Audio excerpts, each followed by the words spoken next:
Hi guys! Detectives all around the world agree upon one thing. Serial killer is somebody who acts according to a certain ritual.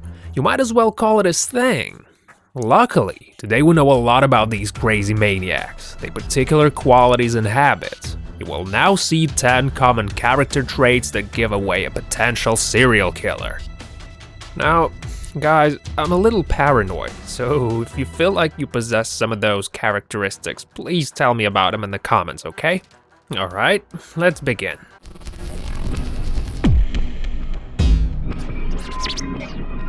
You hate animals. Many people have become murderers, had cruel thoughts and aggressive tendencies since they were kids. Often, hurting and murdering animals is a sign that a person wants to feel superior to other beings.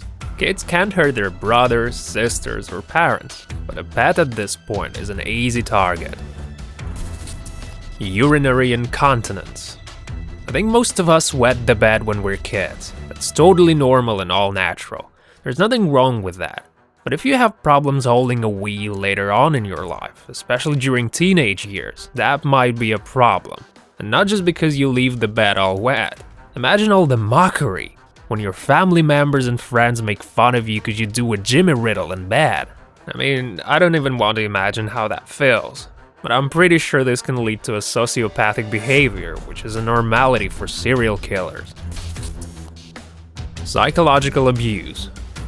Often throughout childhood, serial killers suffer psychological abuse and humiliation. When kids don't get enough support, their ability to sympathize with others decreases. When they're abused by their parents, they become embittered and angry. Soon, such psychological state becomes a habit and a daily raid. Boiling anger overcomes the rational person and turns them into vicious murderers. Homicidal ideation. Violent fantasies are common among murderers. These people always kill in their minds. Those thoughts are not just bad dreams or anything. Those are actual thoughts that become a real-life murder. There are many protocols where killers confess that they plan the whole thing in details beforehand. Bad family. Family is very important. If it all goes to hell between the parents, often kid will feel pain. If a family is always on the road, moving from town to town, that's not good, because children should have a stable home and good relationship with their friends. Sexual problems. Kids who can't fully interact with their family members or tend to feel left out and often become outsiders. Instead of trying to have relationship and have sex like other teenagers, serial killers watch porno and twisted, perverse scenes.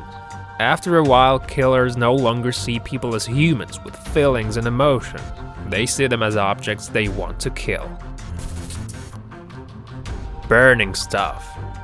When a murderer burns stuff, it makes them feel more powerful, and it also amuses their ego. It's worthy of mentioning that when they burn things, they serve as a sort of mechanism for overcoming difficulties. They perform this ritual quite often.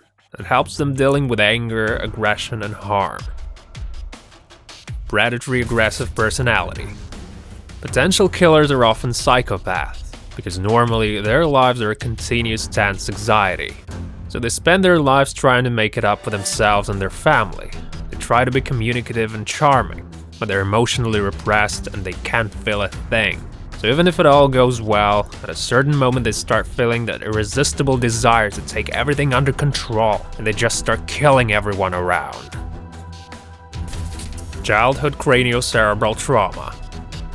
The forensic scientists found that kids and teenagers who suffered cranial-cerebral trauma are prone to aggressive and violent behavior. Those who hit their head hard might affect certain parts of the brain that are responsible for emotions, motivation, and aggression.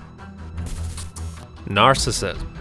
Many murderers are absolutely sure that they're much better than the vast majority of people, and that's why they act in such a selfish manner. As a rule, they can't stand criticism and feel like they can rule other people's lives, and all those who disagree should die. Well, that was pretty dark, my friend. I hope you didn't feel like you might be one of those, you know. Anyway, if you did, please write about it in the comments. And thanks for watching, guys. Goodbye.